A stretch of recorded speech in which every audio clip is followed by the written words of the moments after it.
Olá, queridos, sejam bem-vindos à nossa quarta videoaula do Livro dos Médiuns. É muito importante nós lembrarmos que as videoaulas não substituem as aulas presenciais. O curso presencial é muito importante. Por que é bacana a videoaula? Porque quem já fez o Livro dos Médiuns pode recordar, quem tem curiosidade de entender um pouco mais, com mais detalhes, o livro pode estudar, mas é muito importante que todos acompanhem as aulas também com a leitura do livro. Então, todos os livros têm que ser lidos em paralelo, seja ao curso presencial ou ao curso online. Aqui nós estamos apresentando a primeira edição do Livro dos Médiuns em 1861 e a atual apresentação. E como estamos fazendo 31 anos da nossa casa, é bom nós sempre comemorarmos com o estudo. O SEMA é uma casa abençoada, voltada para o estudo e para a caridade. E como sempre nos cursos, nós vamos iniciar com uma prece e com a leitura do livro, do trechinho do Evangelho, e depois com uma prece para então nós irmos para a aula, quarta videoaula do Livro dos Médiuns. Então hoje nós vamos ler esse trecho lindo que está em João. Se me amais, guardai os meus mandamentos, e eu rogarei a meu Pai, e ele vos enviará outro Consolador, a fim de que fique eternamente convosco, o Espírito de verdade, que o mundo não pode receber, porque não o vê e absolutamente não o conhece. Mas, quanto a vós, conhecê-lo-eis, porque ficará convosco e estará em vós. Porém, o Consolador, que é o Santo Espírito, que meu Pai enviará em meu nome, vos ensinará todas as coisas e vos fará recordar tudo o que vos tenho dito. João, capítulo 14, itens 15 a 17 e 26. Pensando em ti, Senhor, no teu evangelho de luz e de amor, nos ensinamentos que enviastes para todos nós através do Consolador prometido, a doutrina espírita, só queremos te agradecer pela oportunidade do estudo, por despertarmos nossas mentes e nossos corações para um entendimento mais amplo e compreendermos, Senhor, que tudo o que estudamos tem que ser colocado em prática para que possamos realizar a verdadeira transformação íntima, que é o nosso objetivo maior reencarnatório. Que a tua luz, Mestre querido, fique conosco durante esse estudo e que em teu nome e em nome de Deus possamos agora iniciar a nossa aula. Graças a Deus. Então, queridos, aqui nessa videoaula, a quarta, nós estamos na segunda parte e nós vamos estudar hoje as manifestações espíritas, a ação dos espíritos sobre a matéria, as manifestações físicas e as manifestações inteligentes. E também no finzinho uma teoria, um resumo da teoria das manifestações físicas. Então vamos começar. Vamos recordar as primeiras aulas e a importância do que foi dito. O que nós já aprendemos?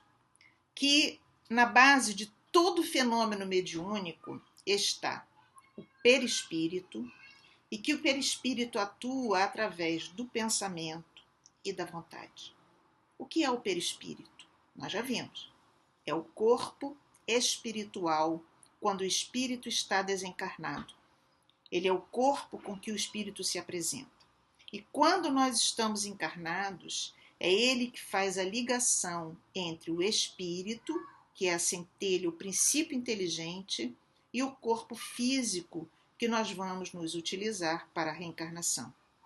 O perispírito nós vimos que é uma composição fluídica e que ele está na base de todos os fenômenos mediúnicos. Quando desencarnados, o espírito atua através do pensamento. Então, quando nós desencarnamos, nós espíritos, atuamos através do pensamento. Por quê? O que são os espíritos? Somos nós, desencarnados. Atualmente nós somos espírito, perispírito e corpo, porque estamos encarnados. Quando desencarnamos, nós somos espírito e perispírito, apenas perdemos o corpo. A morte é um fenômeno de invisibilidade. Ninguém muda porque morreu, nós apenas perdemos o corpo físico e continuamos pensando da forma que pensávamos, querendo fazer as mesmas coisas que fazíamos. Por isso é muito importante nós estudarmos para ampliarmos a nossa compreensão, termos um entendimento do verdadeiro propósito da nossa reencarnação e do que nos aguarda após a desencarnação, porque este momento será fruto daquilo que nós fizemos aqui. Então, o pensamento, ele atua através da vontade. Porque pensar todos pensam, mas nós podemos ficar pensando e imóveis, sem vontade. A vontade é o meio pelo qual o espírito vai atuar, é o meio pelo qual o pensamento do espírito vai poder se manifestar. Então, vamos lembrar, perispírito é a chave para todas as manifestações mediúnicas. E a Leila explicou na segunda aula que a ação do espírito ocorre através do pensamento e da vontade. E o pensamento é para o espírito o que a mão é para o homem. Como é que o homem age? Nós pensamos, idealizamos e realizamos. Nós utilizamos as mãos para realizar alguma coisa, para imprimir a nossa ideia, a nossa vontade. O espírito utiliza apenas o pensamento e a vontade. É apenas isso, porque ele não tem o meio físico para se manifestar. Então nós vamos entender melhor isso. Será que o espírito pode agir sobre a matéria? Porque se ele utiliza o pensamento e a vontade para se manifestar no mundo espiritual? Sim. Se manifestar no mundo material? Sim. Tanto no sentido do mundo espiritual quanto do mundo material, o espírito vai utilizar o pensamento para se manifestar. E é através do pensamento e da vontade que ele vai se manifestar no mundo material. Mas ele pode agir sobre a matéria como? Se nós que estamos encarnados precisamos das mãos para agir sobre um objeto, para transportar um objeto de um lugar para o outro. Como é que ele vai agir sobre a matéria? Será que ele pode, então, agir sobre a matéria? Será verdade isso que o filme Ghost mostrou? Daquele irmão que foi desencarnado, que foi assassinado, se manifestando com a moedinha que ele moveu na porta quando ele queria se comunicar com a noiva, ou no metrô, quando ele movimenta a chapinha que o outro ensinou a ele como fazer pelo pensamento e pela vontade. Aqui ele está usando a mão, mas ele não precisaria usar a mão, porque bastaria o pensamento e a vontade para conduzir o objeto como ele fez no metrô. Então, será que os espíritos podem agir sobre a matéria? Sim. Acabamos de falar que sim. Podem sim. Como? Utilizando-se de fluidos dos encarnados, que são fluidos mais densos e que são extraídos dos encarnados. Então ele utiliza esses fluidos que os médiuns de efeito físico possuem, eles exalam esses fluidos, eles utilizam esses fluidos, combinam com o fluido deles, o fluido espiritual, e assim eles movimentam. Só que a mediunidade é sagrada. Os espíritos superiores, por exemplo, não perdem tempo com brincadeiras. Aqui nós estamos mostrando uma brincadeira do copo, porque é o primeiro contato que muitas pessoas têm, por curiosidade, para fazer perguntas totalmente tolas, sem nenhum sentido de evolução própria, de ajuda a ninguém, são perguntas normalmente frívolas, totalmente frívolas, e que veem o objeto se movimentando, que é o copo, e que vai nas letras e responde a perguntas tolas. Que espíritos são esses que atendem a esses propósitos? Espíritos tolos. Espíritos que não têm o que fazer. Espíritos que querem se divertir, dando respostas absurdas para questões mais absurdas ainda. Mas isso é muito perigoso, porque a mediunidade é sagrada e ela só deve ser exercida no centro espírita, porque é um ambiente seguro. Fora do centro espírita, corre-se o risco imenso desses espíritos tolos, esses espíritos frívolos que se apresentaram ali, que só querem brincar, simpatizarem com alguém, perceberem algum dos participantes que possa doar mais fluido, que seja um doador de muita quantidade de fluido para efeito físico e acompanhá-lo para sua casa. Para quê? Para ficar fazendo outras brincadeiras de assustar o grupo, de perseguir aquela pessoa, aquela família, de fazer outros objetos se mexerem dentro de casa, porque ele vai utilizar o fluido daquele encarnado e começar a fazer o mesmo tipo de brincadeira. Então, é brincadeira, isso não se faz, a mediunidade é sagrada. Então, nós já vimos que o espírito atua através de um médium, ele sozinho não consegue movimentar um objeto, ele precisa do fluido do médium. Só que ele pode agir sem que o médium saiba. Por exemplo, nessa brincadeira do copo, não se sabe, ninguém consegue saber quem foi o doador, se teve um, se teve mais, se foram todos, ninguém consegue saber. Então, ele pode agir sem que o médium saiba que está se servindo de doador fluídico, mas ele não pode agir na matéria sem o fluido materializado. Sempre vai ter a necessidade de um médium. Então, nós aqui estamos mostrando um espírito tocando um piano, uma ideia de um espírito tocando um piano. Como é que ele faz? Quando o espírito toca um piano, por exemplo, ele não está imprimindo suas mãos no teclado. Ele pode até se ver, se lembrar de quando ele tocava piano e ali ele fazer a imitação das mãos tocando num concerto. Mas o que ele faz realmente é utilizar o fluido do médium, unir o fluido do médium ao seu fluido. E esse médium não precisa estar no ambiente, repetimos, porque isso é muito importante. Ele pode buscar o fluido do médium em outro lugar e trazer, guardar e trazer para o ambiente em que ele quer. Então, ele satura aquelas teclas do piano com o fluido combinado do médium e o fluido universal, o fluido espiritual. E aí ele imprime o movimento, as teclas do piano. E aí ele pode realmente executar um concerto. E não é charlatanismo. É claro que tem muitos pianos que são programados para tocar em música, mas em alguns casos é o espírito mesmo que está tocando e ele pode fazer isso. Isso é concreto. Então vamos revisar o que nós aprendemos até aqui, porque isso é muito importante. Tudo que nós estudamos, nós temos que ler no livro, porque no livro está em detalhes minuciosos das pesquisas que foram feitas, como foram feitas. Então a gente aqui aprende de uma maneira mais global e no livro mais detalhada. Então vamos revisar. O espírito sempre precisa de matéria para atuar sobre a matéria. Que matéria é essa que nós estamos falando? Fluido materializado, fluido doado por quem está encarnado. É essa matéria, é o fluido materializado.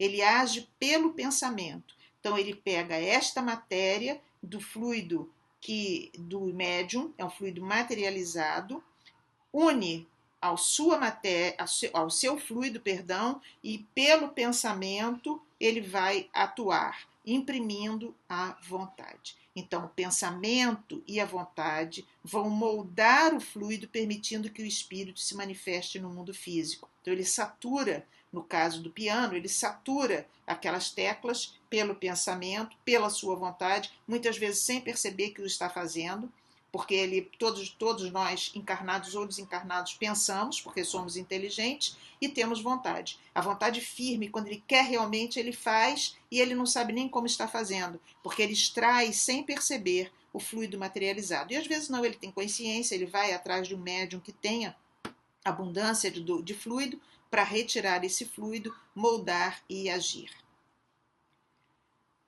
Então, será que o pensamento e a vontade seriam suficientes para o espírito erguer um objeto muito pesado ou conferir mais peso a um objeto muito leve? Será que o pensamento e a vontade, apenas o pensamento dele, apenas a vontade dele, nós estamos recordando, seriam suficientes para o espírito erguer um objeto muito pesado ou conferir mais peso a um objeto muito leve? Não. Nós acabamos de ver que não, porque isto depende de uma coisa chamada fluido. Dois tipos de fluido. O fluido do médium, que é um fluido material, um fluido materializado, é um fluido para efeito físico e que varia, nem todos têm abundância para exalar esse fluido e varia de médium para médium. Alguns exalam muito fluido e outros exalam pouco fluido. Mas as mesas eram muito pesadas. Um avião é muito pesado e pode ser erguido. Assim como ele voa por diversos motivos que colocam um avião no ar, um avião pode ser erguido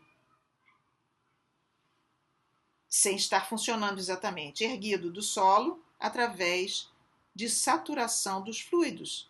Mas teria que ter muito fluido, porque ele é um objeto muito pesado. Mas pode acontecer? Pode.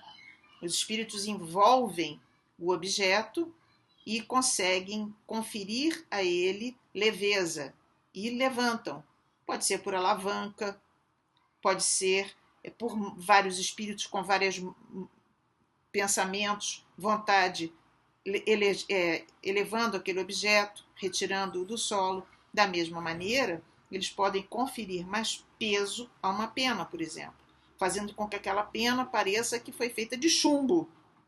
Mas ela não muda a aparência dela. Então, o que aconteceu? Ela está saturada pelos fluidos que conferem a ela um peso temporário. É importante que nós lembremos que isso tudo que nós estamos falando é temporário. Eles não ficam mais pesados de verdade ou mais leves de verdade, é temporário. É um fenômeno que é utilizado, o espírito faz e acaba, acabou, acabou. Então vamos lembrar. Existem 2 tipos de manifestação. Vocês sabem quais são? Já perceberam, através do que nós falamos, que existem 2 tipos de manifestação? Vamos pensar. Uma manifestação é a inteligente, é aquela que expressa um pensamento. Então, quando um espírito toca um piano, ele está expressando um conhecimento. Ele conhece a música, ou mesmo que ele toque teclas aleatórias, ele está expressando uma vontade dele, um pensamento dele, ele está colocando ali um pensamento. E o outro é a manifestação física, que é a manifestação que movimenta objetos materiais, objetos físicos. São a manifestação de ruídos, de pancadas, movimentação de qualquer tipo de objeto. Ela é física. Quando as manifestações começaram, elas eram apenas físicas. As primeiras manifestações públicas foram as chamadas mesas girantes, eram manifestações físicas. Como é que começou a chamar a atenção das pessoas? As pessoas nem sabiam que podiam fazer perguntas para a mesa. A mesa simplesmente rodava, ela rodava no ar, rodava, rodava, rodava, rodava, rodava, ela se erguia e começava a rodar no ar. Isso chamou muita atenção. Como é que pode? Uma mesa sem que ninguém esteja mexendo nela, indo lá e fazendo alguma coisa, a mesa ergue e roda, roda, roda. E esse foi o ponto de partida do espiritismo. Olha que interessante. Foi o meio pelo qual os espíritos acharam para chamar a atenção. Mas eram manifestações apenas físicas. Como é que acontecia? Tinha que ter médiuns doadores de fluidos de efeito físico e as mesas se movimentavam, girando no ar. Esses médiuns estavam normalmente presentes no ambiente, porque eram tantas pessoas que se reuniam, isso era motivo de gracinha em festas. As pessoas davam festas e começavam a pedir para a mesa se manifestar, os espíritos que estavam ali faziam isso. Eles só não sabiam que eles estavam sendo utilizados pelos espíritos superiores, porque esses espíritos que fazem isso são espíritos inferiores, mas que estão sendo utilizados por espíritos superiores porque precisavam chamar atenção para que se chegasse aonde eles queriam, que era a manifestação inteligente. Então, inicialmente, o ponto de partida do espiritismo foram as manifestações físicas. Logo depois, aconteceram os 2 tipos de manifestação. Por meio das pancadas, os espíritos que ali atuavam começaram a responder perguntas, porque alguém teve a ideia. Vamos fazer uma pergunta? Gostaram da ideia? Então os espíritos começaram, através das pancadas, a responderem às perguntas. Portanto, havia aí 2 tipos de manifestação. A física, porque a mesa se mexia, e a inteligente, pelas pancadas, eles respondiam à pergunta. Então se estabelecia um código, uma pancada é sim, 2 pancadas não. As primeiras perguntas eram muito simples. A manifestação inteligente, é importante que a gente lembre isso, não significa que seja sábia. Basta que fique claro que o espírito está expressando a sua ideia, mas não significa que seja sábia. Inclusive porque as primeiras perguntas eram muito simples. Vamos dar um exemplo. Você foi um professor? E o espírito respondia o quê? Eles combinavam, olha, uma pancada, sim, 2 pancadas, não. E era assim, ele respondia sim ou não. Uma pancada ou 2 pancadas, conforme o que havia sido combinado. Então, as primeiras manifestações eram realmente muito, muito simples. Então, vamos lembrar, o que é necessário para que o fenômeno aconteça? Necessário que existam médiuns, doadores de fluidos para efeito físico, fluidos para efeitos materiais, físicos, manifestação física. Esses médiuns precisam estar no ambiente? Não, mas claro que facilita se os médiuns estiverem no ambiente. Como os médiuns se reuniam em grupos, sempre tinham aqueles que eram doadores fluídicos, mas não se sabia exatamente quem era o doador, não se sabia. Mas é necessário que existam médiuns no ambiente, ou não, mas que existam médiuns doadores de fluidos. Repetindo, no ambiente fica mais fácil, no lugar fica mais fácil. Portanto, um ou mais médiuns doadores de fluidos. Então, pode-se ter um apenas médium no ambiente que levante uma mesa pesada? Pode sim, porque um médium que tenha muita capacidade de doação fluídica, ele é capaz de produzir mais do que 20 médiuns reunidos que tenham uma baixa capacidade, uma baixa condição de doação do fluido para efeito físico, porque esse fluido médium exala. Então, como é que acontecia?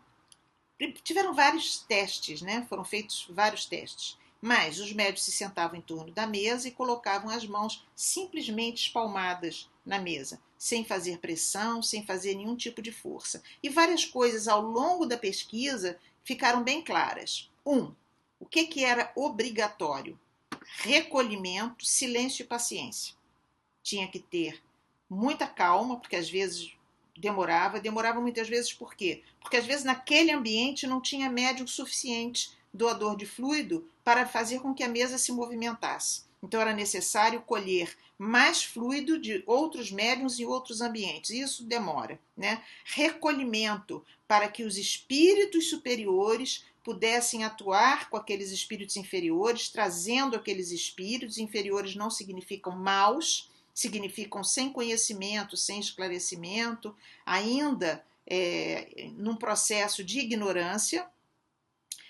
Então era preciso muito silêncio também, para que os próprios espíritos e médiuns pudessem se concentrar. Totalmente indiferente a forma da mesa, se ela era redonda, oval, quadrada, pequena, grande, se ela era de madeira, de metal, a roupa que os médiuns utilizavam, se estava no claro ou no escuro, se estava chovendo, fazendo sol, e quantas pessoas tinham no ambiente assistindo. Não fazia diferença nenhuma. E totalmente inútil alternar os sexos e o contato dos dedos, porque inicialmente eles tocavam achando que isso iria formar uma corrente, né, que potencializasse os fluidos, mas logo se viu que isso não era necessário e muito menos alternar homens e mulheres.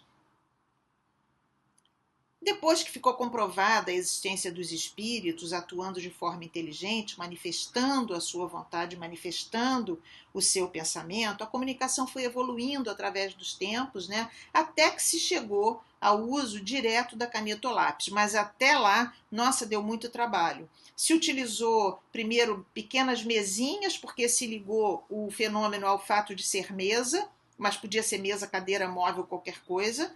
Então botavam pequenas mesinhas, eles colocavam em cima da mesa, que o médium ia colocar a sua mão e para responder as perguntas, o médium colocava a mão sobre aquela mesa e ela ia nas letras e respondia. Depois foi uma prancheta com rodinha e a prancheta ia, porque aí vai mais rapidamente, né? Com a rodinha ela ia até onde estavam as letras e respondia as perguntas, até que surgiu a ideia do por que não o lápis diretamente na mão do médium, a caneta diretamente na mão do médium. E assim foi, isso facilitou muito as comunicações, e aí vieram comunicações maiores e comunicações muito sábias, né? Porque o espírito tinha mais condição de se manifestar com mais agilidade. Esse tipo de mediunidade é chamada psicografia, em que o médium recebe a mensagem e escreve. Na frente, mais por outras aulas mais para frente, aqui no livro nós vamos estudar todos os tipos de mediunidade, nós vamos detalhar a psicografia, como ela é, os tipos de psicografia que existem, mecânica, semimecânica, de inspiração, intuição, enfim. Nós vamos detalhar o tipo de psicografia, mas mais na frente, depois. Por enquanto, nós estamos ainda iniciando o estudo dos fluidos na mediunidade, a importância dos fluidos e o perispírito. Mas uma questão fica muito séria. Será que a matéria dos corpos e também o fluido é igual em todos os mundos? Porque o que nós estamos falando? Do mundo de encarnados e desencarnados da Terra, né? Os encarnados da Terra têm o mesmo tipo de matéria corporal. Os desencarnados da Terra têm o mesmo tipo de matéria espiritual, o perispírito. Alguns são mais sutis, outros menos sutis, de acordo com a evolução. Nós vamos ver isso agora, já já. Mas tudo ligado à Terra. E no universo? Porque lá no Livro dos Espíritos está que o universo é todo habitado, que Deus não faz nada por acaso, que não existe espaço vazio. Então, será que a matéria dos corpos e também o fluido é igual em todos os mundos? Isso é uma questão que a gente se faz. Será que isso é? Bom, a parte mais lógica que a gente tem que pensar é na própria Terra, o que está ao nosso alcance. O fluido material, assim como a própria matéria, vai variar de acordo com a evolução do mundo. Como é que era a Terra no mundo primitivo? No mundo primitivo, a matéria era muito mais grosseira, era muito mais densa. Conforme nós fomos evoluindo intelectualmente, moralmente, os corpos foram ficando mais delicados. A pele, as plantas, o mundo à nossa volta, os animais. Então, o mundo primitivo era muito diferente do nosso mundo hoje. Nosso mundo hoje é muito mais evoluído. Nosso mundo hoje é muito mais sutil. A matéria é muito mais sutil. Ora, assim como a matéria era mais grosseira e hoje é mais sutil, o fluido material também vai variar de acordo com a evolução dos mundos. Então, a matéria varia de acordo com a evolução do mundo. Nós temos esse exemplo aqui, mundo primitivo da Terra e o mundo hoje de provas e expiações. A matéria, mesmo sendo o mundo de provas e expiações, é muito mais sutil. Logicamente, os fluidos que compõem o perispírito, que estão à nossa volta, também se sutilizaram. Ora, existe um livro chamado Cartas de uma Morta, que é a autora Maria João de Deus, e esse livro é um livro muito interessante, é um livro bacana para a gente ler, porque ele conta, a Maria João de Deus conta vários lugares que ela visitou pelo universo afora. Então era um espírito muito curioso e queria conhecer o universo. Então ela sai em excursões pelo universo. É bacana, porque ela fala desses mundos que ela visitou. Então, da mesma forma que os corpos físicos variam de acordo com a evolução dos mundos, o perispírito também se apresenta mais ou menos denso de acordo com a evolução dos mundos. E ela conta isso. Ela, por exemplo, conta que ela foi a Saturno. E chegando em Saturno, ela fica muito impressionada, porque Saturno já é um mundo feliz, já é um mundo muito mais evoluído que a Terra. Ele é já um mundo feliz, não é nem um mundo de regeneração, é um mundo feliz. E ela descreve que em Saturno, os habitantes de Saturno têm o corpo físico, os que estão encarnados mesmo, eles têm um corpo físico bem suave, bem sutil, bem etéreo. Eles se transportam pelo pensamento e flutuam, eles não pisam mais o chão. O corpo físico é tão sutil que já se confunde com o próprio perispírito. E eles lá em Saturno, que já não tem mais guerra, não tem fome, não tem dor, não tem doença, não tem nada, é um mundo feliz por conquista deles, um mundo que evoluiu moralmente e intelectualmente. Eles já não trabalham também só para o mundo deles, eles trabalham para a ciência, eles trabalham para o universo, porque eles já têm como espíritos evoluídos que são, espíritos felizes que são, eles já têm a ideia da família universal. Eles já entendem o universo como família deles, que todos somos filhos de Deus. Então o livro é muito interessante. E ela conta várias outras coisas, existem vários outros relatos no livro, todos muito bacanas, inclusive sobre o trabalho dela, o que ela faz, e só a medida de curiosidade para a gente entender como tudo é tão detalhado no plano divino. Ela, na época que escreveu o livro, ela trabalhava junto a espíritos que selecionam as preces que chegam à espiritualidade, pedindo isso, pedindo aquilo outro. Então ela ia separando, junto com vários espíritos, né, esse corpo de espíritos que separam as preces e direcionam de acordo com a necessidade daquele que está orando. Então olhem a importância, pensemos nisso, a importância da prece, do que nós pedimos e como nós pedimos, porque vamos dar trabalho aos espíritos. Eles vão se desdobrar para atender aos nossos pedidos. E a matéria não constitui obstáculo aos espíritos, que podem passar por ela, assim como nós vemos a luz atravessar o vidro. A gente não vê a luz passar pelo vidro, como está aqui nessa fotografia? O espírito pode passar pelo vidro, pela porta, ele pode passar pela parede. A matéria não é obstáculo para ele, porque ele não tem mais o corpo físico. Para o corpo físico é obstáculo. Se a gente passar pelo vidro, quebra e se machuca. Mas o espírito não tem mais o corpo físico. Então ele pode atravessar a janela, ele pode passar pela porta, né? Mas para isso ele tem que ter esse entendimento. Após a morte, o espírito continua a se ver da forma que ele era antes de morrer, a forma que ele tinha antes de desencarnar. Então, se ele não percebe que desencarnou, ele pode continuar acreditando que está encarnado ainda. E aí, se ele quer passar por uma porta, ele quer entrar num ambiente, ele fica do lado de fora, esperando alguém abrir a porta para ele entrar onde ele quer entrar. Mas não precisava disso.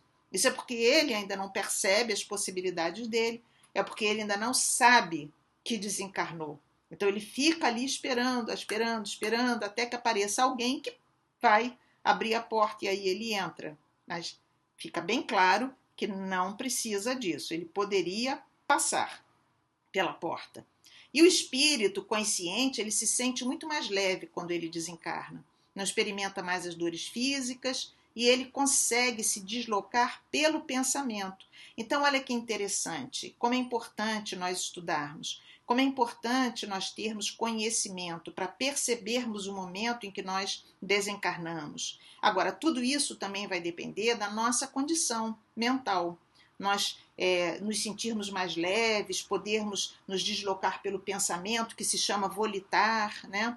Isso vai depender de quem fomos quando estávamos encarnados, o que fizemos quando estávamos encarnados, como é que nós agimos, que méritos nós acumulamos, porque deméritos nós acumulamos, né? Nós ainda estamos em mundo de provas e expiações, mas que méritos que vêm contabilizar ao nosso favor. Como é importante nós cuidarmos do nosso pensamento, da nossa palavra, do nosso sentimento, agir no bem, para que nós tenhamos créditos junto à espiritualidade. Porque em algum momento todos nós vamos desencarnar. E para onde vamos? E o que nós queremos? Para onde nós queremos ir? Queremos ser recolhidos onde? Com certeza na casa da irmã Maria Angélica. Então nós temos que nos esforçar para conseguir isso que nós realmente queremos. É preciso que seja uma vontade, um desejo firme, mas que a gente faça por onde? Apenas o pensamento e aquele querer que não movimenta, que não muda a nossa condição íntima, não nos confere a credibilidade necessária para isso. Alguns espíritos, em determinadas circunstâncias, podem se apresentar tangíveis. Jesus tudo podia, porque espírito puro, Jesus tudo podia, né? tudo pode, como espírito puro, ele é governador espiritual da Terra, do planeta. Mas alguns espíritos podem se apresentar tangíveis depois da desencarnação. Jesus se apresentou e os discípulos foram lá e tocaram as feridas de Jesus, né? Mexeram nas feridas de Jesus, né? Tomé, que duvidou, foi lá e tocou na ferida de Jesus. Mas Jesus se apresentou tangível, ele poderia se apresentar como ele quisesse. Então, alguns espíritos, em determinadas circunstâncias, podem se apresentar tangíveis como se estivessem encarnados realmente. Outros conseguem materialização parcial mediante sessões de materialização, que aliás estão em desuso. Elas existiam no passado para que ficasse comprovada a existência dos espíritos, mas é um desgaste muito grande de doação fluídica, o ectoplasma, por parte do médium. Não é aconselhável fazer. Hoje em dia não se tem mais também quase essas reuniões públicas, e quando elas acontecem se tem um propósito firme, um propósito de crescimento, um propósito de aprendizado, tem alguma coisa a mais do que a curiosidade. Antigamente se fazia muito por curiosidade. Hoje em dia isso não tem mais sentido, porque nós já compreendemos a natureza do espírito, perispírito, a natureza inteligente do espírito, a natureza fluídica do perispírito e o médium, né, o doador, que acaba se desgastando muito nesse processo. Então, pensando em Jesus, lembrando desse amigo de todas as horas, que tudo pôde, que utilizou seus fluidos com toda a potência de espírito puro nas situações mais complexas, como a de Lázaro. Só Jesus poderia realmente atuar ali, porque Lázaro já estava não morto, senão ele não teria voltado. Ninguém pode derrogar uma lei de Deus no momento em que há o rompimento dos laços, o desenlace, em que há a desencarnação, não se consegue mais unir o perispírito e o espírito a um corpo, a não ser numa futura reencarnação, e aí desde o começo, que é ali que o perispírito e o espírito se ligam ao corpo, é naquela hora da concepção. Então, quando tem a desencarnação, não tem como voltar atrás. Mas Jesus sabia que Lázaro não estava desencarnado, ele estava já quase desencarnando. Ele tinha um processo de uma catalepsia profunda, então ele já se encontrava com cheiro, mau cheiro, porque ele já estava num processo de decomposição. E Jesus corrigiu todo aquele processo, Lázaro voltou à consciência, voltou à vida plena, porque ela estava em estado latente, ele voltou à vida plena. Jesus deu vitalidade às células que estavam doentes, que estavam adormecidas, e assim Lázaro retornou. Jesus tudo pode. E Jesus disse que nós podemos muita coisa. Mas o mais importante nesse mundo de provas e expiações não é nós nos fixarmos nas situações dos fenômenos físicos. É nós nos fixarmos nas questões morais. Nós estamos na época do Evangelho. Nós estamos no momento das grandes transformações planetárias, em que o mundo está passando de provas e expiações para a regeneração. E se nós desejamos um mundo de regeneração, é necessário que nós sejamos regenerados, que nós nos regeneremos. Como? Através dos ensinamentos de Jesus, fazendo a caridade, melhorando os nossos hábitos, melhorando as nossas atitudes, estudando, porque o estudo ajuda muito nos trazendo consciência. É muito importante o trabalho no bem, porque a disciplina, como disse Emmanuel, antecede a espontaneidade do amor. Então um dia nós vamos amar plenamente como Jesus. Mas no momento, se nós fizermos por disciplina, não estou com vontade, mas eu vou cumprir com a minha tarefa, vou cumprir com a minha obrigação. E assim nós vamos criando novos padrões mentais. Quando a gente percebe, já está fazendo espontaneamente. Mas é o esforço, é a vontade, é o querer querendo realmente que nos faz agir e caminhar. Então, nesse momento, é muito importante que a gente se esforce realmente na transformação íntima. E vamos agradecer muito a Jesus, nosso Mestre, através da nossa prece, pedindo a Jesus, esse Mestre de amor, que nos envolva em fluidos benfazejos, que nossos espíritos protetores possam sempre nos estimular na caminhada, que tenhamos, Senhor, o firme propósito de aproveitamento dessa encarnação, que possamos, Mestre querido, finalmente, conscientes que já nos encontramos, utilizar todos os meios a nosso favor, melhorando o pensamento, a palavra, o sentimento e sempre, Mestre querido, agindo no bem. Que sejamos verdadeiros instrumentos da Tua paz em qualquer situação. E agradecidos pedimos a Tua permissão e a permissão de Deus nosso Pai para encerrarmos o estudo de hoje. Graças a Deus.